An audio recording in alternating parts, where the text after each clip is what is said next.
नमस्कार दोस्तों। और आज की वीडियो में हम लोग बात करेंगे romantic age in English literature. तो हमने इसके पहले एक वीडियो बनाया था romantic age of English literature पर, जिसमें हमने बातें की थी कि रोमांटिक एज कब से कब तक रहा, रोमांटिक एज के क्या क्या फीचर्स थे। रोमांटिक एज को हमने दो भाग में क्लासीफाई किया था, एक फर्स्ट जनरेशन पोएट्स और एक सेकेंड जनरेशन पोएट्स। ठीक है, तो इसमें हमने क्या देखा था, तो जो हमारा फर्स्ट जनरेशन ऑफ पोएट्स थे रोमांटिक एज के, मैं आपको फिर से बता दूं कि जो रोमांटिक एज था वो 1798 में लिरिकल बैलेट के पब्लिकेशन के साथ शुरू हुआ और 1837 में क्वीन विक्टोरिया जब हमारी इंग्लैंड की गद्दी पर बैठी तो इस एज का समापन माना जाता है।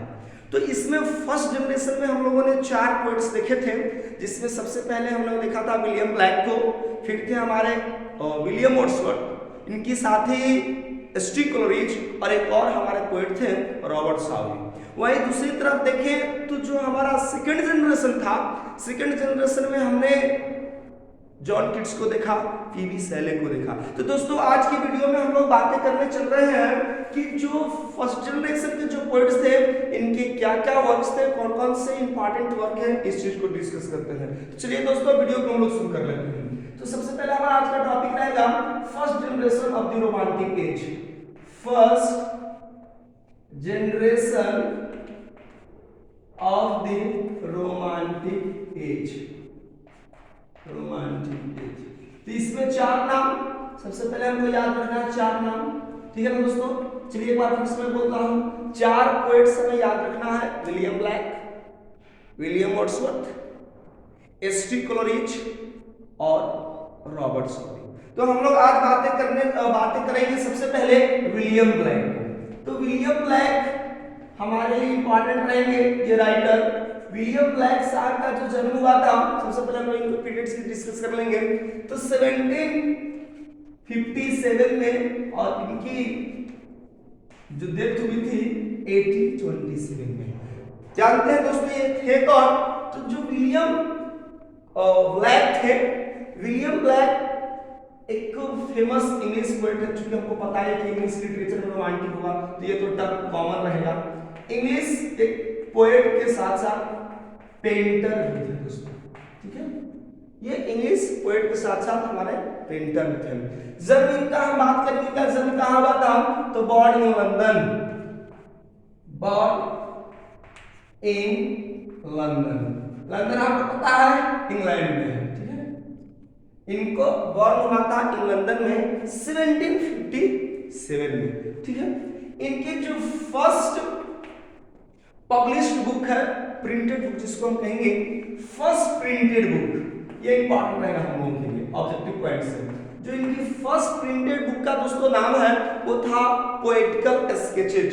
याद रखेंगे, पोएटिकल स्केचेज। ठीक है दोस्तों, ये चीज हमारे लिए इंपॉर्टेंट रहेगा। First printed book of William Blake that was poetical sketches. ठीक है, इसके बाद हम लोगों ने इनकी 2 सबसे famous collections of poem publish हुई थी, एक के बाद एक। तो वो जानना ज्यादा इंपॉर्टेंट होता है। तो वो जो था सबसे इंपॉर्टेंट में हमने बात की है songs of innocence, songs of innocence. ठीक है दोस्तों, और सॉन्ग्स ऑफ इनोसेंस के यदि हम पब्लिकेशंस की बात कर ले तो ये जो बुक पब्लिश हुई थी वो बुक पब्लिश हुई थी 1787 में। और इसी बुक को फॉलो किया हुआ है इनकी दूसरी कलेक्शन ऑफ बुक थी फॉलोड में, इसके बाद जो हुई थी वो सॉन्ग्स ऑफ एक्सपीरियंस था। ठीक है, और हम ये कह सकते हैं कि जो सॉन्ग्स ऑफ इनोसेंस है ये इनकी फर्स्ट मेजर बुक थी। ठीक है, सबसे पहले जो मेजर बुक आई थी हिज मेजर बुक। क्योंकि सॉन्ग्स ऑफ इनोसेंस में कई सारे पोएम्स हमें देखने को मिलते हैं, और सॉन्ग्स ऑफ इनोसेंस के बाद इनकी एक और बुक पब्लिश हुई थी जिसका नाम है songs of experience.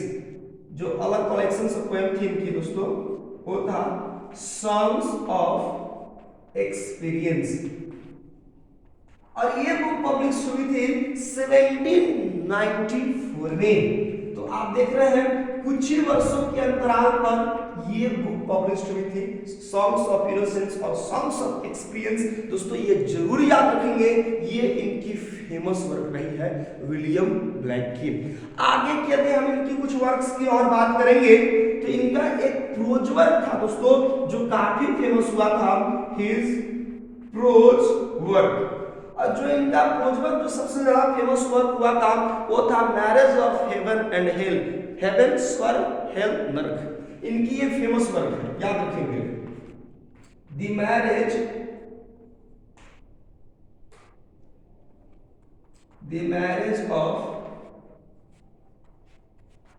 Marriage of दोस्तों हेवन HEAVEN एंड हेल। ये वर्क भी हमारे लिए काफी इंपॉर्टेंट रहेगा विलियम ब्लैक का। ये एक प्रोज वर्क था, ठीक है। और यदि हम इनको देखें तो जो हमारा विलियम ब्लैक है ये बेसिकली जो थे लिरिक्स लिखने के लिए जाने जाते थे। और इनकी बहुत बेस्ट नन जो लिरिक्स की हम बात करेंगे आज, बेस्ट नन लिरिक्स क्या होता है मैंने आपको बताया था कि लिरिक्स क्या होता है। तो इसमें जो सबसे पहला मुझे नाम दिखाई देगा वो है दलाम। ये इनकी काफी फेमस है। और लाम की खासियत क्या है दोस्तों, ये सवाल पूछे गए हैं कि जो लाम पोएम था, जो लिरिक था, ये किससे लिया गया है, तो आप याद रखेंगे सॉन्ग्स ऑफ एक्सपीरियंस से, taken from songs of experience. चलिए हम ये एक से डिनोट कर रहे हैं, आप एक्सरसाइज नहीं समझिएगा। सॉन्ग्स ऑफ एक्सपीरियंस से दलाम पोएम को लिखा गया है। अदर्स पोएम की हम बात करेंगे इनकी तो वाला हम लोग कैसे बोल सकते हैं, समर स्प्रिंग को, काफी फेमस है दोस्तों ये वर्क, समर स्प्रिंग। और इनकी और फेमस में लंदन पोएम, लंदन इनकी एक पोएम ही है विलियम ब्लैक की। एक तो आप सेंट्रल सिटी का कैपिटल सिटी आप देख सकते हैं इंग्लैंड की। और इसके बाद हमें इनकी और फेमस वर्क में कोई लिरिक्स में दिखाई देगा द टाइगर, ठीक है दोस्तों। और हम बात करेंगे तो इसमें आपके लव हो जाएंगे LOVE लव। इन्होंने द इवनिंग नाम करके एक वर्क लिखा था, द इवनिंग। तो ये इनकी फेमस कुछ वर्क्स हैं। The lamb taken from songs of experience, summer spring, London, the tiger, love and the evening. ये दोस्तों इनका काफी ज्यादा, द इवनिंग स्टार था एक्चुअली पूरा नाम, द इवनिंग स्टार, ठीक है दोस्तों। ये इनके काफी फेमस वर्क रहे। अब हम फर्स्ट जनरेशन में जो अगले पोएट्स को डिस्कस करने वाले हैं वो हमारे नेचर पोएट कहलाते हैं जी, जिनका नाम है विलियम वर्ड्सवर्थ। विलियम वर्ड्सवर्थ को यदि हम देखें तो इनका कहना है इनके वर्क को जितनी भी की जाए, इन्होंने लगभग 523 सोनेट्स इन्होंने लिखा, बहुत इन्होंने सोनेट लिखे थे। पहले टाइम पीरियड जानते हैं इनका, लाइफ स्पान तो 1770 में कुकुर माउथ नाम का इंग्लैंड में जगह है, वहां पर इनका जन्म हुआ और 1850 में दुनिया को इन्होंने अलविदा कहा। तो याद रखिए दोस्तों, ये इंपॉर्टेंट पॉइंट हमारे लिए रहेगा कि जो विलियम वर्ड्सवर्थ हैं 1770 में जन्म हुआ और 1815 में वो उनकी डेथ हो गई। आइए आगे बढ़ते हैं। एक पॉइंट जो सबसे ज्यादा इंपॉर्टेंट है, सबसे पहले मेंशन हम लोग करेंगे बॉर्न इन कुकुर माउथ। यह है हमारा एनवायरनमेंट, ठीक है दोस्तों, ये चीज याद रखेंगे। और है ऐसे क्या, तो जो वर्ड्सवर्थ है एक ब्रिटिश पोएट है, कुछ लोग इनको क्रिटिक भी मानते हैं, but he was basically a poet. My God my job is falling. जो हम मेजर है तो ये इंग्लिश पोएट्स कहलाएंगे, क्रिटिक आप इनको ना कहें।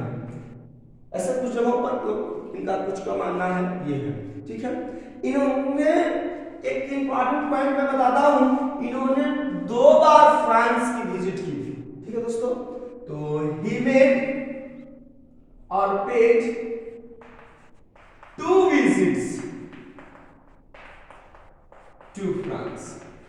इन्होंने 2 बार फ्रांस का दौरा किया। जो फर्स्ट था दोस्तों, जो फर्स्ट टाइम ये गए हुए थे फ्रांस, ये हमारे लिए इंपॉर्टेंट होता है, वो 1790 में गए हुए थे। और दूसरा जो था सेकंड विजिट, जो सेकंड वो 1791 से 92 के आसपास ये फ्रांस की विजिट पर ये गए हुए थे। देखा जाए तो इन्होंने अपनी राइटिंग की डेब्यू इन शुरुआत जिस वर्क से किए थे, उन्होंने एक सोनेट इनकी पब्लिश हुई थी 1787 में, जिस सोनेट का नाम था द यूरोपियन मैगजीन। और इसी सोनेट से उन्होंने अपनी राइटिंग की शुरुआत की थी। तो आप कह सकते हैं, पॉइंट बनाकर मैं आपको बताता हूं कि made a debut as a writer, एक राइटर के तौर पर जब उन्होंने अपना डेब्यू लिया इन, मैंने अभी बताया था 1787, और वो बुक का नाम आप जरूर याद रखेंगे दोस्तों, मैंने बताया है the European magazines. European magazines इनकी क्या थी, एक वर्क थी। और देखा जाए तो ये एक्चुअली एक सोनेट था, ठीक है। तो हम यहाँ पर जो राइटर लिख रहे हैं वहां पर हमें पोएट की प्रायोरिटी देनी चाहिए, ठीक है दोस्तों। और हम यदि बात करें तो एक इंपॉर्टेंट घटना घटती है जी कि इनको एक दोस्त था, ठीक है ना। और 1798 में, ठीक है, इन्होंने अपने एक करीबी दोस्त से वो मिले थे जिनका नाम है एसटी कोलरिज। तो हम कह सकते हैं मेट विद, ये पॉइंट काफी इंपॉर्टेंट रहता है, मेट विद एसटी कोलरिज, ठीक है ना। एसटी कोलरिज एक फेमस पोएट है। Met with the poet ST Coleridge, Samuel Taylor Coleridge, मैंने बताया है फर्स्ट वीडियो में, वहां से आप देख सकते हैं, ठीक है, ठीक है ना दोस्तों। और पब्लिश, और इनके साथ मिलकर के, एसटी कोलरिज के साथ मिलकर के वर्ड्सवर्थ ने एक बुक को पब्लिश किया था दोस्तों, और इस बुक का नाम है लिरिकल बैलेड्स। ये आपको याद ही रखना है, लिरिकल बैलेड्स। इस बुक का पब्लिकेशंस की बात करेंगे तो 1798, ठीक है। और इस 1798 में जो लिरिकल बैलेड्स का पब्लिकेशन हुआ, और यही मार्क करता है, ये लैंडमार्क साबित हुआ beginning of the romantic as. दोस्तों जो लिरिकल बैलेड्स था, इसमें देखा जाए तो ये कलेक्शंस ऑफ पोएम्स थे, जिसमें एसटी कोलरिज के इनमें 5 पोएम्स थे, 5 या 6 आप एग्जैक्ट देख लीजिएगा। और वर्ड्सवर्थ के, ठीक है, वर्ड्सवर्थ के हमारे 18 पोएट्स थे। जो लिरिकल बैलेड्स जो कलेक्शन में पोएट्री पब्लिश हुई थी, इसकी शुरुआत एसटी कोलरिज के ही एक फेमस पोएम है जिसको मैंने डिस्कस किया था, the rime of the ancient mariner, the rime of the ancient mariner से ये कलेक्शन लिरिकल बैलेड की शुरुआत होती है, मैरिनर, ठीक है दोस्तों। आपसे पूछे जाएंगे how many poems are of ST Coleridge की लिरिकल बैलेड्स 5, वर्ड्सवर्थ के 18, और किस पोएम से लिरिकल बैलेड्स की शुरुआत होती है, तो ये भी सवाल काफी मायने रहेगा। एंशिएंट मैरिनर वो वर्क है जिससे शुरुआत होती है लिरिकल बैलेड्स, और इंड की हम लोग बात कर लेंगे, लिरिकल बैलेड जिससे इंड होती है, ये कलेक्शंस ऑफ वर्क। तो हमें विलियम वर्ड्सवर्थ की एक फेमस पोएट्री है जिसका नाम है प्रील्यूड, दी प्रील्यूड, ठीक है दोस्तों। ये चीज हमें जानना इंपॉर्टेंट हो जाता है। एक्चुअली थोड़ी सी मिस्टेक हो गई है, द प्रील्यूड नहीं था, टिंटर एबे है दोस्तों, ये इनका एक फेमस वर्क है।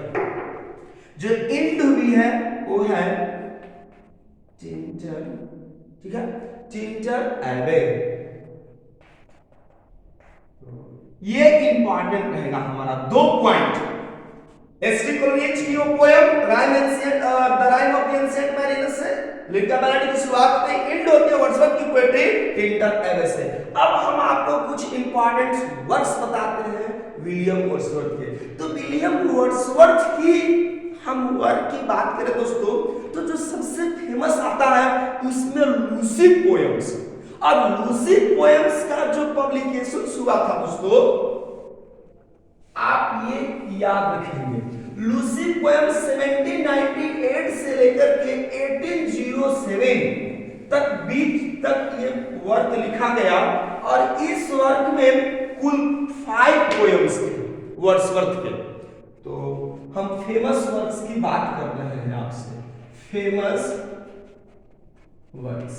तो फेमस वर्क्स में हम बात करेंगे तो लूसी पोएम्स, ठीक है। लूसी पोएम्स में कुल 5 पोएम्स हमें देखने को मिलते हैं, जिसमें हमने एक पोएम पढ़ा है, a slumber did my spirit sleep. दोस्तों ये आपने जरूर पोएम्स को पढ़ा होगा, ठीक है। तो और वर्क्स की बात करेंगे तो हमने एक तो अभी देखा टिंटर एबे, और एक और वर्क मैंने बताया था द प्रील्यूड। प्रील्यूड इनकी फेमस पोएट्री में ये दोस्तों हम लोग इसको जानते हैं, ठीक है दोस्तों। और द प्रील्यूड की खासियत क्या है कि ये पोस्टोमसली कहने का मतलब है कि आफ्टर डेथ पब्लिश हुई थी आफ्टर डेथ, तो इसको हम लोग पोस्टोमसली कहते हैं। तो याद रखेंगे ये वर्क जो प्रील्यूड है आफ्टर डेथ पब्लिश हुई थी, वर्ड्सवर्थ की एक फेमस वर्क है। और बात करेंगे तो odd on intimation of immorality, एक और इनकी फेमस है odd on imitation of immorality. ये दोस्तों इनकी फेमस वर्क है, ठीक है। और वर्क की बात करेंगे तो जैसे हम लोगों ने पढ़ा है द रेनबो भी इनकी काफी फेमस वर्क रही है, दी रेनबो, ठीक है दोस्तों। द रेनबो के अलावा भी हम और भी वर्क्स इनकी देखें तो इनका ओड टू ड्यूटी एक फेमस रहा है, ओड टू ड्यूटी। ये सारे जो नाम मैं बता रहा हूं दोस्तों आप याद रखेंगे। और भला हम वर्ड्सवर्थ को बात कर रहे हैं, और वर्ड्सवर्थ की जो फेमस पोएट्री जो हम लोग अंडर 10 क्लासेस में हम लोगों ने देखा है, वो कैसे भूल सकते हैं। जी हाँ दोस्तों, आपने सही पकड़ा है, डैफोडिल्स। तो डैफोडिल्स ये फेमस पोएट्री रही है फॉर एवर। आज भी लोग इसको उसी अंदाज में लोग पढ़ते हैं, काफी पढ़ना पसंद करते हैं। और एक और इंपॉर्टेंट इनकी वर्क रही है टू ए स्काईलार्क, ये हमारा फेमस वर्क है। और अभी हम बात करें, जैसा कि हम आपको बता रहे थे कि जो वर्ड्सवर्थ साहब थे दोस्तों, ये कई सारे सोनेट्स इन्होंने लिखे हैं, सोनेट्स, ठीक है। और इन्होंने जो सोनेट्स लिखे दोस्तों, इन सोनेट्स में कई फेमस है। जैसे इनका एक सोनेट था जो फेमस हुई थी, वो है ऑन मिल्टन। मिल्टन को हमने पढ़ा प्रीटीन एज में, ठीक है ना। 1608 में इनका जन्म हुआ था और 1674 में ये दुनिया को अलविदा कर दिए। हमने मिल्टन में एक से बढ़कर एक एपिक पोएट्री दिया, जिसमें हम लोगों ने paradise lost, paradise regained, Lycidas जैसे एक इनकी पोएट्री थी ऑन हिज ब्लाइंडनेस, एक से बढ़कर एक इनकी वर्क रही। तो ऑन मिल्टन विलियम वर्ड्सवर्थ की एक सोनेट है। और यदि हम दूसरे दोस्तों की बात कर ले इनकी सोनेट में, तो ऑन वेस्टमिंस्टर एक नाम याद रखेंगे, ऑन वेस्टमिंस्टर, ये भी इनकी काफी फेमस वर्क रही है। और एक और इंपॉर्टेंट वर्क है दोस्तों, उनका मानना था कि the world is too much with us, ये भी एक सोनेट है, the world is too much with us। तो दोस्तों ये थे हमारे famous work by William Wordsworth, first generation of romantic poetry. तो दोस्तों उम्मीद करते हैं कि आज की वीडियो आपके लिए काफी इंफॉर्मेटिव रही होगी, यूजफुल साबित होगी। तो फिर मिलते हैं अगले पार्ट में, जहां पर हम लोग डिस्कस करेंगे एस.टी. कोलरिज और रॉबर्ट शॉ को। तो तब तक के लिए दोस्तों धन्यवाद, thanks for watching video, thank you.